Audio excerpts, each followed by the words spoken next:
And here's Stephen. And does anybody else come that I haven't seen? Oh, Kamala's here. Hello, Kamala. Welcome. All Hello, right. Maharaj. I did say pranam, but you are busy talking. Sorry. It's,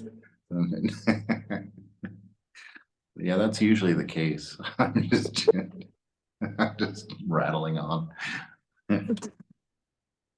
All right, we are on page 226 of Sri Sarada Devi and her divine play. And we're going to jump in. Mother has been a real star of most of these, and a lot of my conversations. They really enjoy the mother here. So it's been really quite wonderful. It's just amazing to be, to come all the way this far and still find just such beautiful people, beautiful devotees, and with they've been doing lots of practice, many of them. A few of them were pretty fresh, pretty brand new. And so it was just wonderful. I mean, it was so exciting. The questions were great, and we sang together. They have a nice keyboard that's pretty much just like the one that I play back back there. So we got to do some singing, and I had Greg send me a couple of songs on email. But after I sang those songs, we wanted to sing some more, and I found actually a whole bunch of other ones that were stuck in my photos, and so we had a nice little bhajan time together of some singing, and then we ate together, and uh, then we had a lot of time. They had left some good time in between the talks where we just kind of all conversed. Actually, in the first break, I just disappeared and slept because the jet lag, it's 8 hours or 7 hours ahead. And so things were kind of just flipped. I was like sitting there thinking, oh my God. But I've caught up now. Yesterday we were walking around Zurich pretty much all day. We walked up into the mountains behind Zurich looking for a castle that was supposed to be up there, a castle ruin. But we weren't able to find it. So we did this big walk up in the mountains and back for nothing, except that it was beautiful. And I saw a lot of different stuff. It's so beautiful here. And the Swiss, as everybody knows, my goodness, the most disciplined uh, people and organized. Everything you could eat off of anything you want here. I mean, everything is so clean. Every one of the buses and trains I've been on so far looked like it was brand new. I mean, just brand new. There's no graffiti, there's no trash. And everybody is kind of dressed up in public. There's nobody in their jammies, or it's such a different place. It's I just can't believe how everything is just so proper, so formal everywhere. It's incredible. All right, all of that aside, that's Switzerland. This is the Divine Mother. All right, page 226. And she starts off, it says, those who had the rare blessing of living with the Holy Mother learned that religion was a sweet, natural, and joyous thing. I read that sentence. Oh, Stephen, Greg is he's the guy holding his mouth right now. Someone asked who you were, Greg.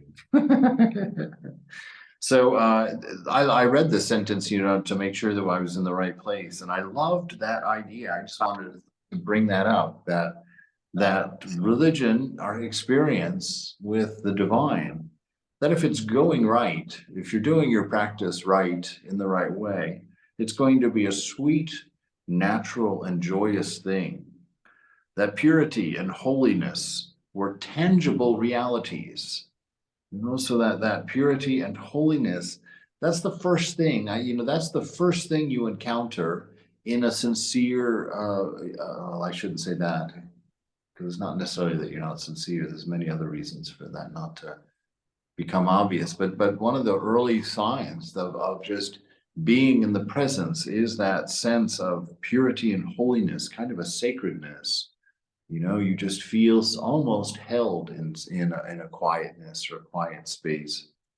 But that our overall experience, religion is realization, Swamiji says, and to me that means that it's something that you should be able to see. It's something that you should be able to experience all of these truths, and you know, if you're not experiencing them, that's not a sign of anything actually, except that it's just not there. But it will come for sure.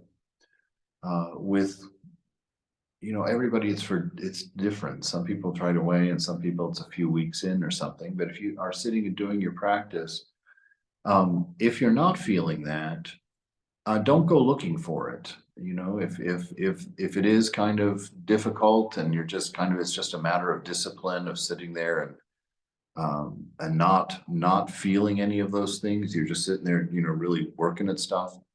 That's probably part of what's hiding the experience. Because something that's beautiful about this relationship with the beloved that we get to enjoy is that it fully exists always. We've talked about the fact that God is your existence. And so if you exist, which isn't hard to determine, well, at one level anyway, uh, that is the presence. And so, oh gosh, that's another thing. I was going to do a vlog on this today, but I'll share this now because this is a pretty cool thing. Yesterday, I went into the shrine and was doing my practice in there. He has a beautiful shrine. I should walk you in there to see that, but it's a very large room. It's as large as this one, and the pictures of Thakur Swamiji are also big posters there. But I was sitting in there, and with the time change and having done the classes and stuff, uh, the mind was closed. I just couldn't break through. And I was sitting there with and just praying to this beautiful picture of Mother. I was saying, Ma, where are you? Why? I'm really having trouble. And Thakur's poster, oh, he's got a beautiful picture of Thakur. It's not a photo, it's a wonderful painting of Ramakrishna. And so I was sitting, I was talking to Ramakrishna. And so then I was just trying to kind of get into that space again, just closing my eyes and doing the mantra. And I just got this inner instruction of just an idea. I like to think those things come from the divine, but that's not necessary. That's not a conclusion that everybody would reach. But I was sitting there, and this idea came, just that thou, not I, came to my mind. And I thought, well, why is that? That's interesting. What's that mean? Why would that be the answer to my not being able to meditate? And this wonderful idea occurred to me that Thakur was saying, use my mind, don't use your mind for this meditation. And I thought, what in the world does that mean? And so I thought, okay, I just looked at the picture and I began to imagine Thakur's mind, and I was going to borrow his mind, meaning you, not me, that thou, not I. And just that little exercise of imagining myself borrowing Thakur's mind, oh my goodness, boy, it instantly took me there, just instantly, because I didn't have to do all the work. I was just imagining a mind that I knew would already be calm, would already be inspired, and would already be quiet. And I was shocked. I mean, really shocked, because it just instantly took me to that place, to the zone, as it were. And I was so fascinated by that. And so yesterday, this morning, I don't know how to talk about it, because I don't know if this was your yesterday or it was my today, actually, but it's after midnight, so now it's my yesterday. But my yesterday, I was sitting in the shrine in the morning, and I thought, well, we'll just start with that. And I started contemplating that notion, like, why does this work? You know, why was that such a quick entrance into a wonderful meditative space like that? And I was thinking about it, and I was like, well, what is this notion of my mind? You know, we don't have a geolocation sense about the mind that we're using to meditate, right? And I thought, what an interesting thing. Because if realization is the fact that that I don't exist, then I obviously don't have my own mind. And that I actually am using the universal mind, but it's my sense of me and mine that has made me frame this mind that I use as being mine, as being my own. But there is no experience that tells me that I'm using a mind that's even in this head. You know, there's no location information when you think of your mind, or when you go into doing your mantra and close your eyes and go into that inner space. There is no reason, there is no information, there is no necessity for saying that you're using your mind, that you even have mind as such. And I thought, well, God, that's so interesting. You know, I thought, and it really became a thing for me that we're always using the universal mind. You know, we have made the mistake of thinking that it's a local uh, instance of a mind that we access, but that we are always using the universal mind. And in that sense, we are using Thakur's mind, we're using Jesus's mind, we're using Buddha's mind, but we're using just a small section of it. You know, we've got a little area that we spin in. And I thought, wow, how is it that you know, I actually shared this with some of the devotees here, and I told them, I said, I don't want you to to judge me that I've been a monk for, you know, 23 years and that I'm just now having this idea, just now entering into this new space. I said, but it made such a difference in the quality of my meditation to instead of interpreting my own mind, which immediately reminds me of all of my own problems and my own likes and dislikes and my own everything. And I all of those things, because I call it my mind, are suddenly brought to mind, you know, and I inhabit a space that's filled with my thoughts and my ideas and my everything. But when that notion of thou and thou, not I, not thou, thou, not I, entered my mind, when I went in to borrow, as it were, to borrow Thakur's mind for my meditation, none of the stuff that I call mine, you know, all the stuff that usually bombards my mind when I sit to meditate, that I have to usually settle down and kind of, you know, get into that space, none of that flooded in, you know, because that trigger of my mind wasn't there. And so all of those personal things that I usually have to deal with weren't there. And you know, I have to say, I'm stunned. It's like I bypassed all my problems just by dropping the notion that I'm going into my mind to have a meditation.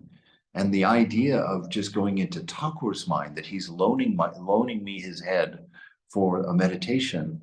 Like I said, I just dropped in, you know, just dropped into the zone with no resistance. And just keeping, as I was doing it, just keeping that awareness that I was borrowing Thakur's mind, it was pointing to all the ideal. You know, Thakur's mind would not be noisy, and Thakur's mind would be serene, and Thakur's mind is at the feet of the Divine Mother. And so all those associations of Sri Ramakrishna came in and just supported the meditation in such a beautiful way. And I thought, you rascal, for 24 years, you let me sit there, you know, in my trash heap of a mind, thinking that it was me. And it was my thinking that it was me that was bringing up all the trash, you know, all of the references and all the relational ideas and everything, all my memories, because it was my mind that was all naturally referenced and became the experience of it. but this idea of just switching the idea that I'm not using my mind. I'm going to borrow Takur's mind for this meditation. That I didn't know what was there, and it didn't hook into anything that was personal. And so I just, boom, just dropped in, had this marvelous meditation. And I found the same thing this morning, again for the third time. And it was just a delight. And so I share that. I hope, I hope that it's that your experience will be the same, because it just made it so much easier. Almost always when I sit to meditate, there's at least that first 10 minutes of, introductory credits and trailers that I have to watch before the movie starts.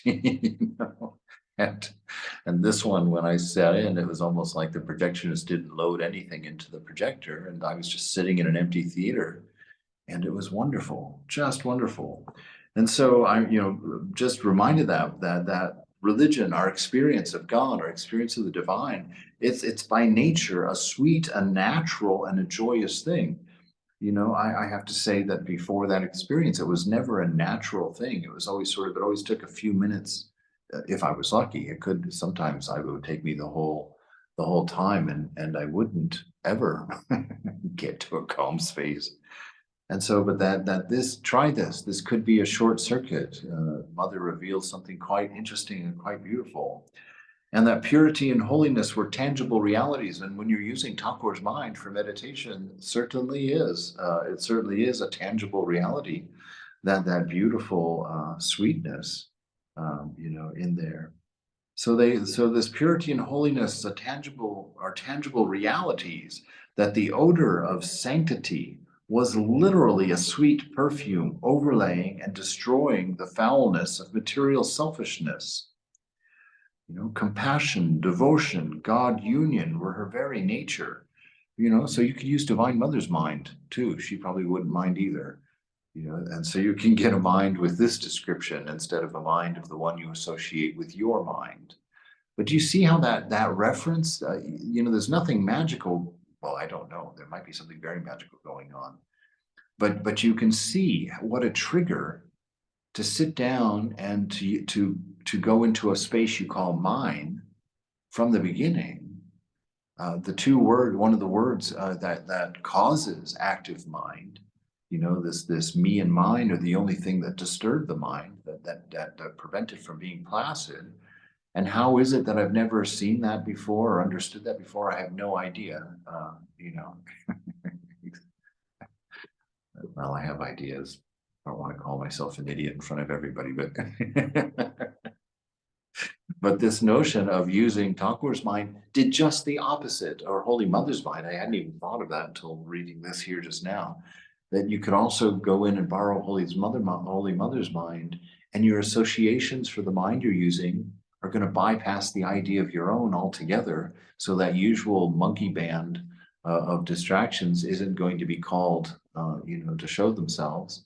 And you're immediately going to enter into a space that's going to bring up all of these assumptions that are holy, not assumptions that are trouble.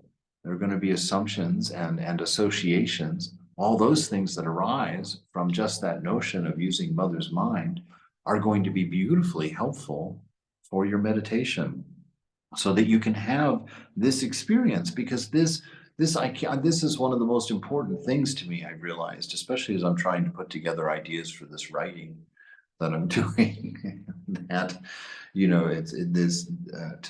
that one of the main messages I want to get across is the reality of spiritual life.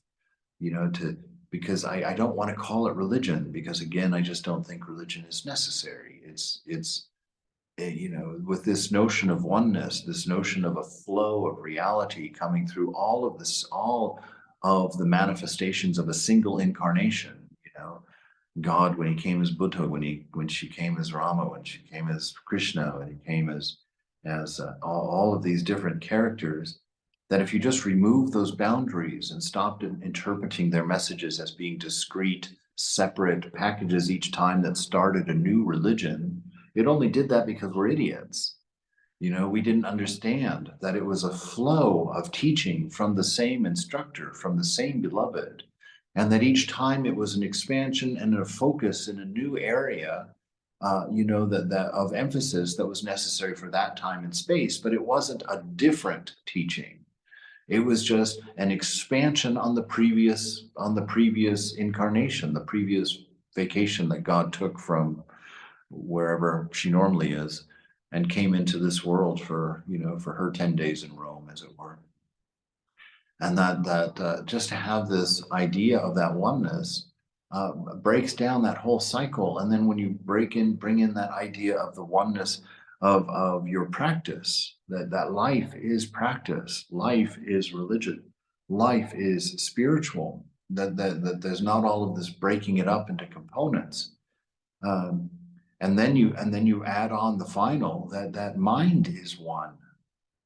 You know, and everything is that one mind. When it's everything is mind, funny enough, I always interpreted that meant that my mind was everything, you know, that my mind included everything. And it's just been wrong thinking. I've had a wrong idea about my entire experience thus far. And what a horrible limitation I've placed on myself by assuming that it was my mind that I was using, and how obvious that is to me right now, how much self-inflicted problem I caused by thinking that it's my mind that I had to purify, and my mind that I had to discipline, and my mind, all of that. But that all of those troubles came only because of the reference of mine, my mind. How could I not have seen, you know, that I was starting on the wrong foot? You know, that's why dancing with God was such a problem. You know, I was starting on the wrong foot. So naturally, we were going to be trampling all over each other, and there was going to be all kinds of noise. And, you know, I was always going to be half a step out of the pattern. And so I share this just because I'm excited about it, actually, and because it just further takes me into that truth that this what we're attempting to do is natural and beautiful by nature, and that it's experienceable. We're not looking for something. We don't have to go and acquire anything. That it really is just learning to sit and experience our being without even the idea of me or mine at all, and that this opens up the reality instantly in such a beautiful way for us. And so here, this is just what they're saying. The odor of sanctity was literally a sweet perfume.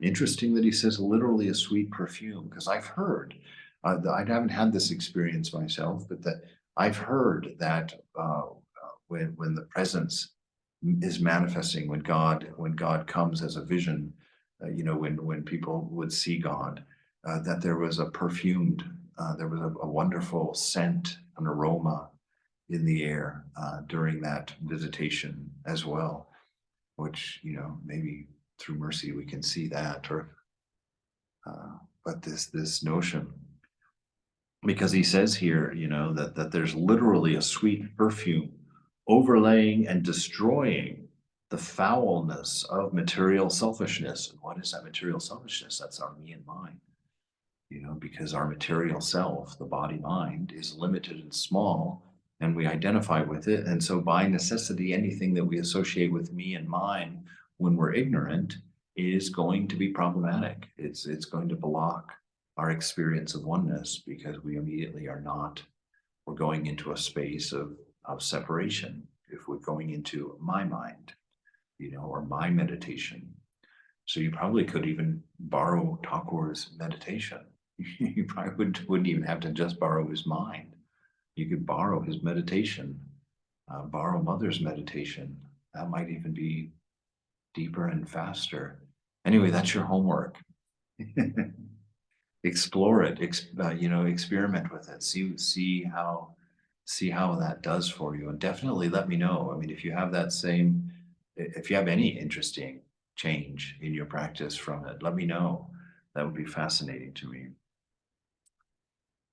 Overlaying and destroying the foulness of material selfishness, of material selfishness. Oh, compassion, devotion, God union, were her very nature, one scarcely knew that she possessed them. It was through the soothing benediction of a word or a touch that one sensed their presence. You know, that's that is so sweet, actually.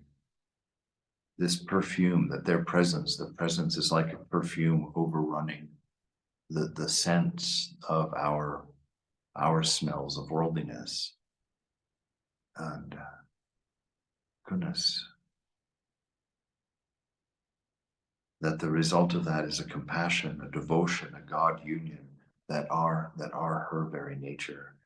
And so these three things right there, if you're using mother's mind, these are going to be the three primary uh, associations that are going to arise, which are going to be so helpful. The notion of compassion, the notion of devotion, the notion of God union already existing, because you're not borrowing your ignorant mind. You're not using your ignorant mind with all of its ignorant associations. You're using the divine mind, the divine of the mother mind, the Thakur mind, the father mind, the divine mind. And you're going to know that the nature of that mind is God union, devotion, and compassion. One scarcely knew that she possessed them, you know, because they exist in silence. You know, they're not the expression is coming of the self, not of mind activity. And it was just through their soothing benediction of a word or a touch that one sensed their presence. Such lives are like a lake or a river. The sun may draw up its waters, but they fill again to refresh the earth. So these saintly ones in body may be lifted from our sight, but their holy influence falls back upon us to revive our fainting hearts and to give us new spiritual life, new strength of purpose. And you know, this was exactly that whole experience in my last three meditations. You know, since it was like I got a new book to read. You know, I got a new room to meditate in. Well, I actually did get a new room to meditate. But you know, in the mind that if you just walk in with that assumption, uh, you know, my goodness, there's no end to it. If you walk in with the assumption of using Thakur's mind, and then you just open yourself, Thakur was realized. Duh. Thakur's already finished. And if you're allowed to use to buy, you know, it's like that smart girl in class that loans you her notes to study. And you're like, oh my God, she takes such great notes. You know, and so Thakur here is giving you himself for your realization. And doesn't he say that? You know, it's like everything points to that truth. You know, I've done everything for you. You just do 1/16. And perhaps that 1/16 is just realizing I'm not accessing my mind. I don't even have a mind, you know, because that I don't even exist. That's realization. I don't exist as a separate thing. So how is it that I've been using all of my tools, you know, for this realization practice, for this and when Buddha says, you know, when Suzuki says that we don't sit to realize God, we sit to realize that we're realized. What a wonderful door to this. If since that's true, what an easy way to access it, since none of us can believe in our own realization, you know, in our own mind. It's like, oh God, that's so far away. But none of us has a problem with believing in the enlightenment of a Jesus or the enlightenment of a Buddha or Ramakrishna or Holy Mother. And so what a refreshing and new approach to borrow their practice, to borrow the fruits of their practice, to borrow everything by using their mind to see it, using their mind to experience what we know they experienced, and what we can so much more easily imagine what they experienced than we can about what it must be like. You know, we don't really get any information from assuming it being our meditation, our practice, our mind. We have to start from ground zero and just have no idea what that's like.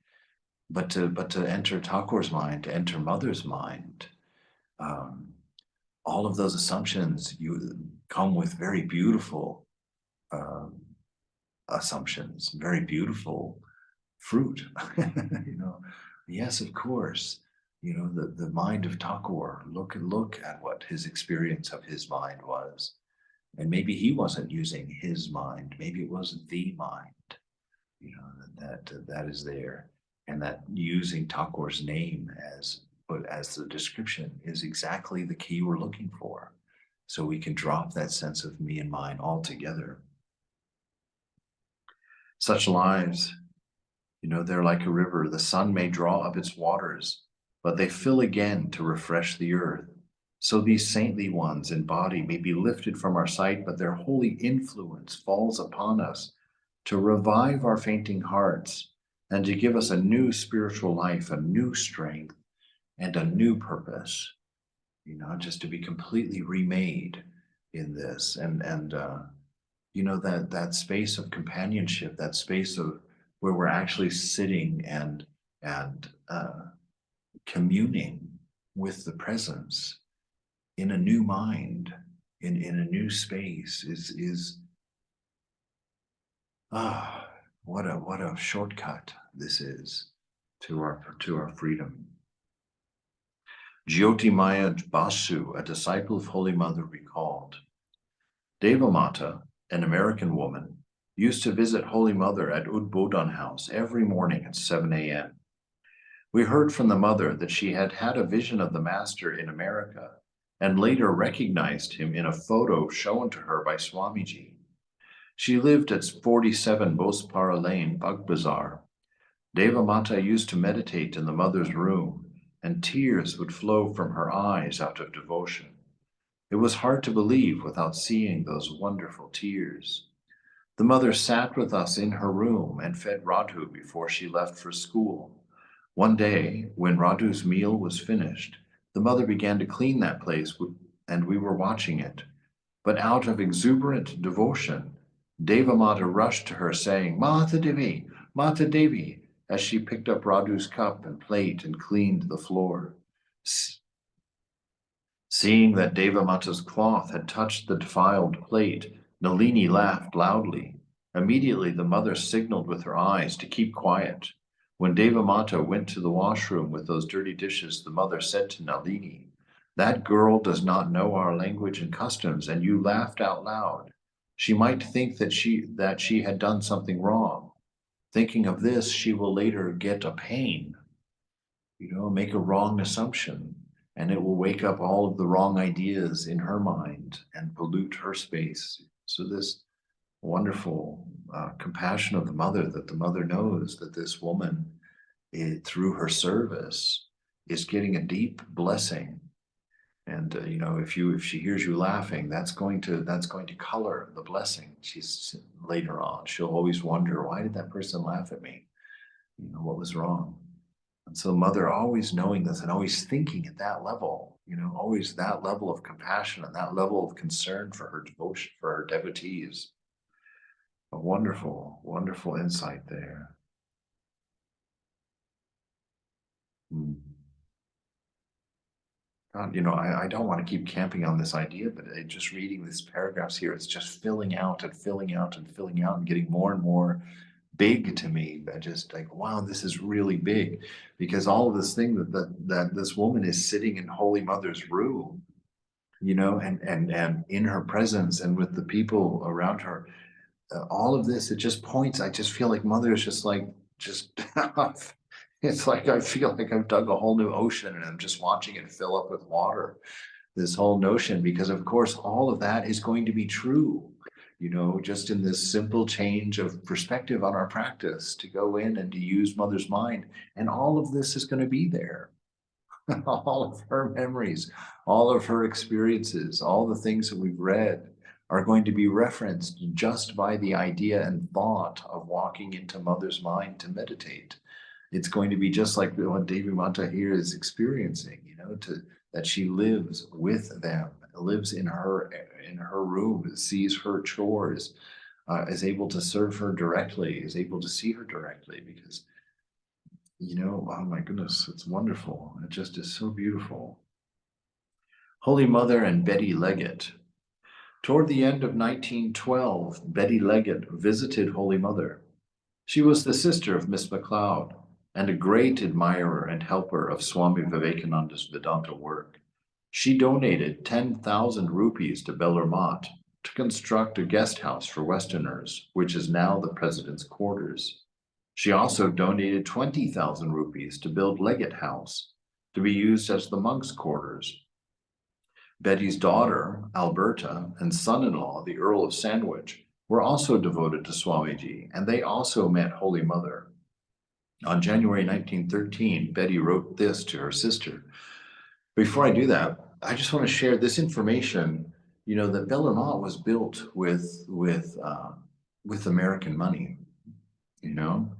and that's not an important thing in and of itself, that's not the important thing. But how it really affected me the first time I visited. The first time I visited, everything in India was so foreign to me. I felt so other, I felt so separated. Even the way that people entered the shrine and sat in the shrine, the way they responded to the deity, everything was different for me. And the one thought that really saved me from just feeling so separated and so other was to remember that wrong thinking, but my people, American people, paid for this. And I suddenly felt like I had a way in, that I did belong here, that this was, in a sense, my own, that my history helped to build this, that I wasn't just on somebody else's thing, taking somebody else's religion and some other culture's philosophy and some other. And that's one of the beautiful mercies of God. And it really is wonderful and delightful that in Ramakrishna, all of us are having a part. All of us from all the nations around the world, that Thakur had visions of, people that forgot their melatonin. It's like that they were a part of his meditation, and what an invitation that is for us. What a sweetness, of being not those of us who are doing this without the advantage of 1,000 years of identified history through our culture. That we have an ownership, a space in there that we can know that we all belong, that this is not all borrowed, that we don't have to become something other, in order to appreciate and to be in that space. And so that this Thakur has made a chair for everybody, and not just a chair, but this understanding that even the history of Ramakrishna and the order is our own history, and that we were part of the seeds that started that, that the world, there is no room for discrimination. There is no difference in this. This is our tradition, and the hour is huge. That hour is the whole world. It's every single person has a space in this tradition, has a part in the history of this tradition. And that Thakur himself and Mother herself acknowledged that from the very beginning, and were careful to make sure that it made it into the books, that it made it into the stories, so that the whole world, everybody is going to find their reassurance, that if not through anything, maybe some people are more spiritual than me and they'll just know because God is everyone's. They'll feel welcome. But I just remember that first time that I was in India, that at first I just felt, like, oh my gosh, I don't know the customs. I don't know what I'm doing. Everything was so tentative. Everything was so separating. The experience was quite intimidating. And the thing that reminded me of it is I in the museum, the Bellarmine Museum, they have a sign on the wall by the big picture of Bellarmine giving this information, that these women, and there you go right there, ladies. This wasn't some rich doctor guy, these were the women that had this money and donated, that built Bellarmine, the headquarters of the Ramakrishna movement, built by women, enabled by the power and devotion of women. See, so even from that angle, it opens the doors in a beautiful way. This isn't, even though it's ironically a men's organization, Sarada Mat is not, but even in the men's organization, as a woman, you don't have to feel like it belongs to the men. You built it. You built it for us. Thank you. And you're like, oh, great. We do everything for you guys. Thanks for finally thinking about it, Slicey. All right. So on January 1913, Betty wrote this to her sister. Alberta had vast and intense experiences with Sarada Devi, and I have my own. I went to the little house at Bug Bazaar to see her and stayed endlessly. She was quite free, with head and hands uncovered, calm and beneficent, with the little women crawling to her feet and putting them aside gently in removed places and having a mat spread for me. She told me how she loved you and Alberta and how I was to tell you to come again with me to see her.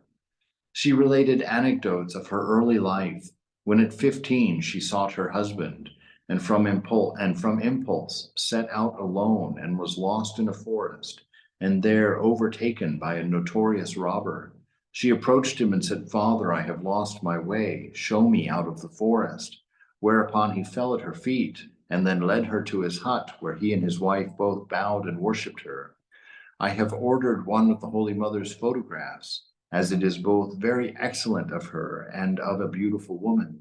She took my face in her hands several times and kissed her hands, and we parted several times with much emotion. I visited all her rooms, objects, her images and pictures, and thought of the similar simplicity and almost poverty of our Madonna, who must have been so like her at 50. You see, what a beautiful ideal that points at the truth of this notion, that yes, when you look at Sri Sharda Devi, you don't have to just assume Sharda Devi's experiences in that life, because she is the Divine Mother. So she's Sita, she's Mother Mary. And so all of these experiences are available through the Divine Mother, not one instance of the Divine Mother, but the Divine Mother as all of her incarnations, as all of her teachings, as all of her experiences and all of her spaces are opened to us, are available to us through this simple key of knowing the oneness, at least, of the incarnation of the Divine Mother. I visited all her rooms. That's such a wonderful idea. The objects, the images, the pictures, and of the similar simplicity and almost poverty of our Madonna, who must have been so like her at 50. And again, you see, this is going to be, if we can open up our mind to this notion of the singleness of religion, that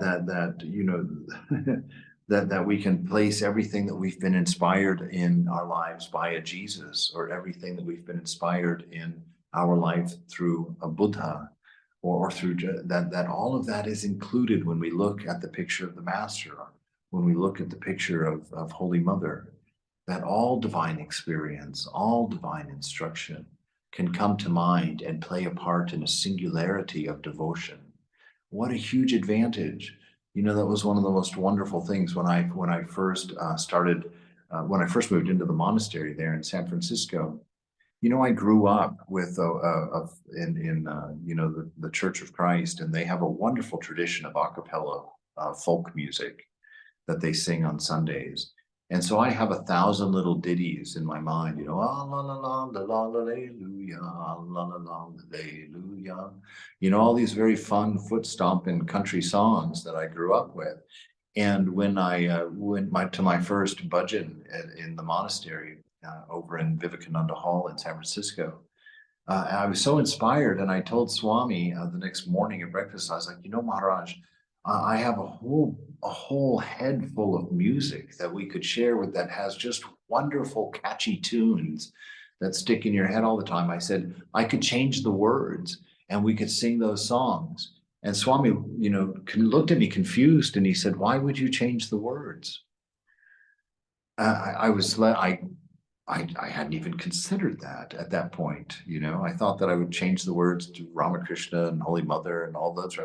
And just to have him look at me so earnestly with that look of confusion, like, well, why would you have to change the words? And he expanded my mind right then and there, expanded my mind, that all of my experience as a Christian is relevant and active and accessible in this. I don't have to leave anything behind.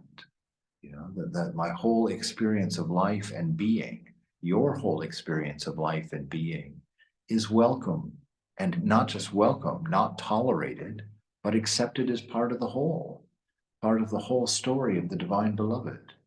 And so use it freely, all of the world's traditions. So Thakur, look at the breadth. He taught us that the paths of yoga are not separate and apart, that you don't have to be only a bhakta or only a jnani or only a karma yogi, you know, or only a raja yogi, but that you're primarily one based on your disposition, but then you can reach over the wall and grab ice cream from all the other ones as well, all the different flavors, to help you in your journey. And now we see that this is expanded even to all the world's religions. You know, not just the 4 yogas do we have access to now to hone in our practice and to inform our journey, but we also have the help of Mother every time she came, whatever name she was using. And we have access to Thakur's teaching from every time that he's incarnated, by whatever name he was using. And to have that sense of oneness and the sense of breadth is just really, really a beautiful part of the teaching.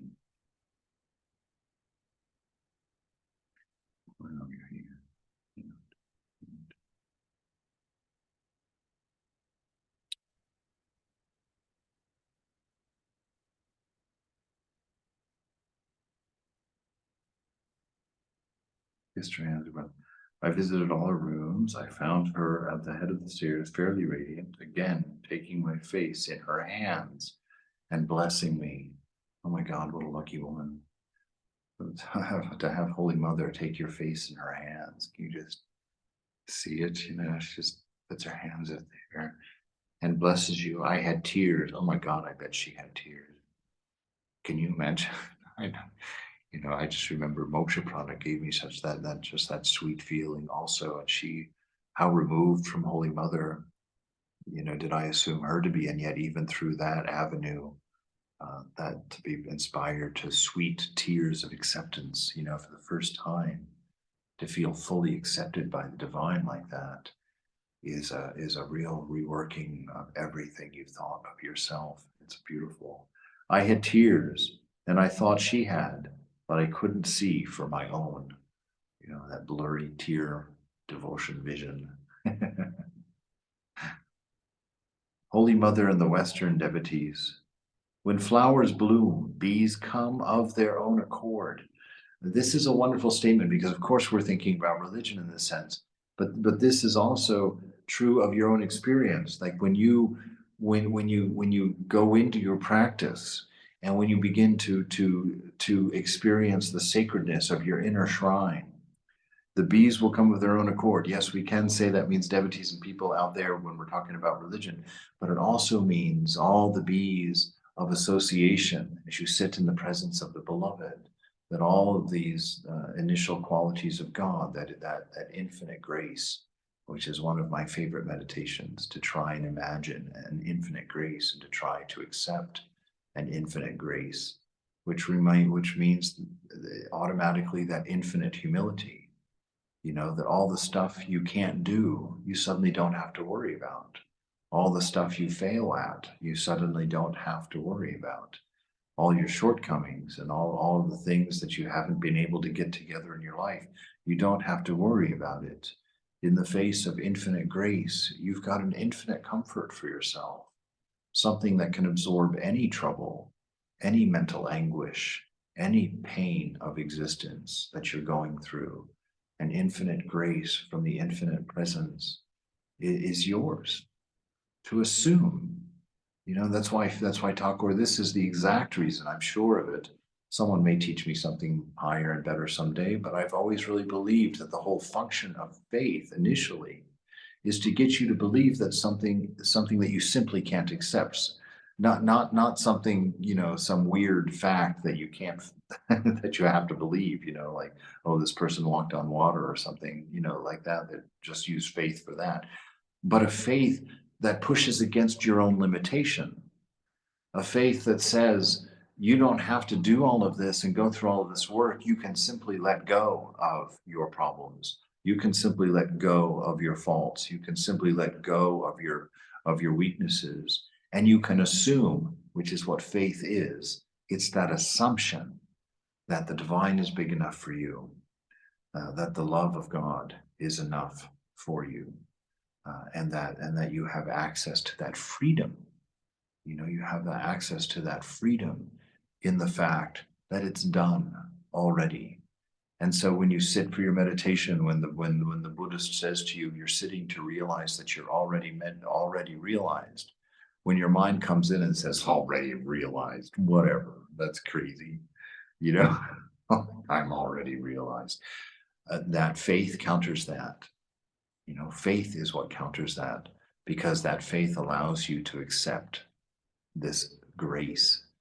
That is which is the means by which you are already realized, which is but the means by which you can assume the bliss of God, the presence of God, the openness of the beloved, the divine. So when flowers bloom, bees come of their own accord. As the spiritual consort of Ramakrishna, Holy Mother attracted many people who came to her for spiritual help or blessing. A lady from Poland came to India to learn Vedanta. She belonged to the Baha'i faith and was familiar with Ramakrishna's teaching about the harmony of religions. She heard about Holy Mother and visited her on the 24th of April, 1912. During British rule, many Westerners lived in Calcutta, and some of them learned the Bengali language. Sarada Devi, a disciple of Holy Mother, recorded the following interview of a Western woman with Holy Mother. I'm going to go ahead and read this, and we'll end after reading this here. The following interview with a Western woman with Holy Mother. It was 4 o'clock in the afternoon. After the worship in the shrine, Ras Behari Maharaj said, "A European lady has come to pay her respects to you. She has been waiting for a long time." The mother asked him to bring the lady to her. As she bowed down before the mother, the latter clasped the lady's hand, as one does in shaking hands. The words of the master, that one should behave according to time and circumstances, were verified in this instance. Then she kissed the lady by touching her chin, and the latter knew Bengali and said, "I hope I have not inconvenienced you by my visit. I have been waiting for a long time downstairs to see you. I am in great difficulty. My only daughter, a very good girl, is dangerously ill. So I have come here to crave your favor and blessings. Please be gracious to her so that she may be cured. She is such a nice girl. I praise her because one seldom finds nowadays a good woman among us. I can vouch that many of them are wicked and evil-minded, but my daughter is of quite a different nature. Please be kind to her." Mother, I shall pray for your daughter. She will be cured. Wow. Can't even touch that. The European lady was so encouraged by this assurance from Holy Mother and said, "When you say that she will be cured, she shall be cured. There is no doubt about it." She spoke these words thrice with great faith and emphasis. The mother, with a kindly look, said to Golapa, "Please give her a flower from the altar. Bring a lotus." Golap Ma brought a lotus with a sacred bell leaf. The mother took the lotus in her hand and closed her eyes for a few minutes. Then she looked wistfully at the image of Sri Ramakrishna and gave the flower to the lady, saying, "Please touch your daughter's head with this." The woman accepted the flower with folded hands, bowed down before the mother. "What shall I do with the flower after that?" she asked. Golap Ma, "When it is dried, throw it into the Ganges." The lady, "Oh no, no, this belongs to God. I cannot throw it away. I shall make a bag out of a new piece of cloth and preserve the flower in it. I shall touch," a wonderful response, "I shall touch my daughter's head and body with it every single day.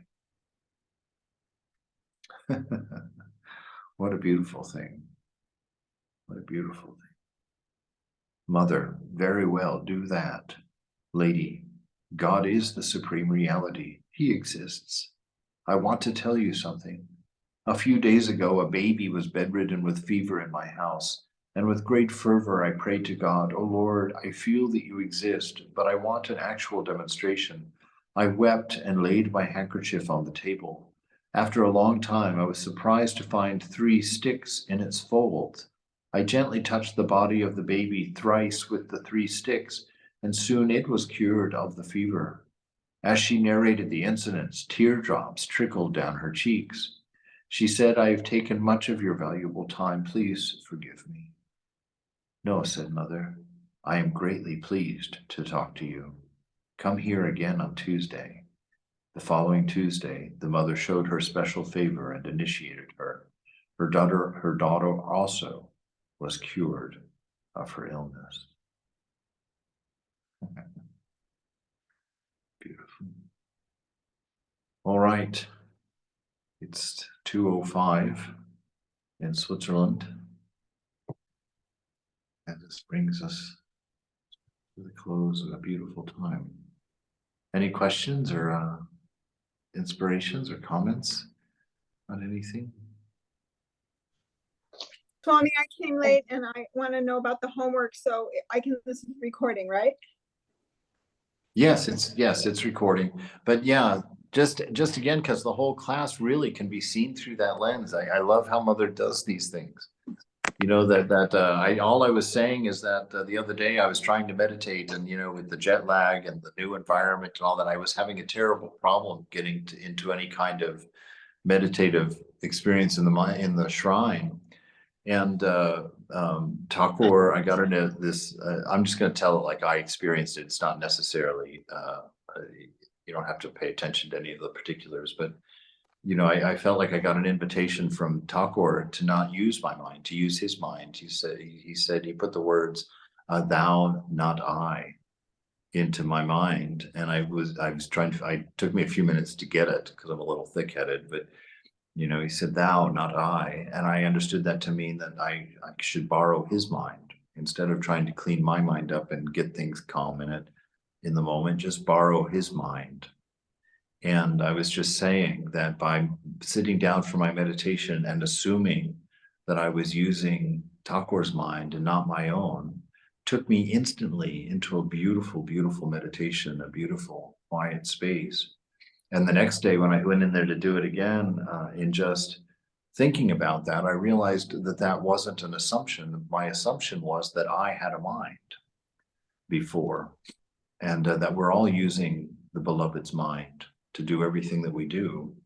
And furthermore, just really the third day, you know, today, which was my yesterday, which is your today. I love mine is amazing. It's so ridiculous. But this notion that using God's mind is in fact true, because we don't. When you think of your mind, you don't know where it is. You assume it's in your head, you know. But if you were in a dream, you would assume it was in your head too. But it's not. It's in the dreamer's head, you know. But that's still you, but a different you, a fuller you. So that this idea, when you meditate, stop trying to calm your mind, toss your mind away, and just use the mother's mind, or use Thakur's mind, or use Jesus's mind, or use Buddha's mind. And then when you do that, when you walk into that space, all of the assumptions you're going to make are not going to belong to your identity, your local self, which is what was causing the trouble in your mind to begin with.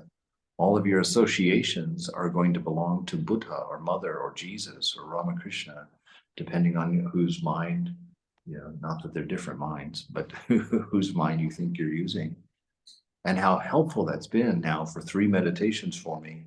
And how excited, I mean, I'm kind of on the moon. This might be an old thing for some of you, but for me, I was embarrassed when I told the folks at the retreat, you know, when I shared that experience with them. I felt kind of silly because I was like, God, this has been so obvious for 25 years and it's never occurred to me.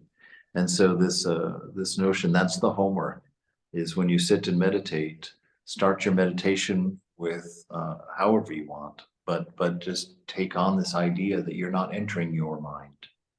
You're not entering your mind, and you don't have to deal with the state of your mind.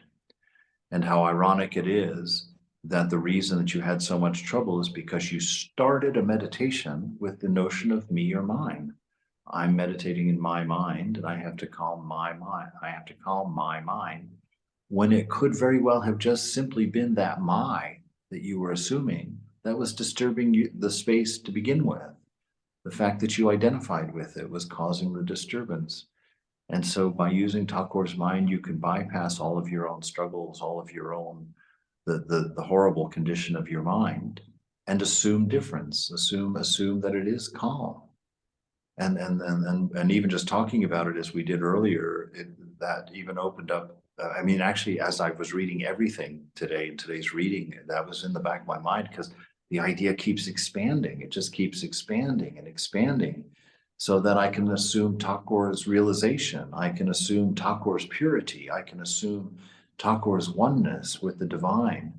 And I'm very excited, because I mean, with as big as that's getting inside, maybe that word of Suzuki, you know, in his book, Zen Mind, Beginner's Mind, when he starts and tells us, you know, that we sit to realize that we're already realized.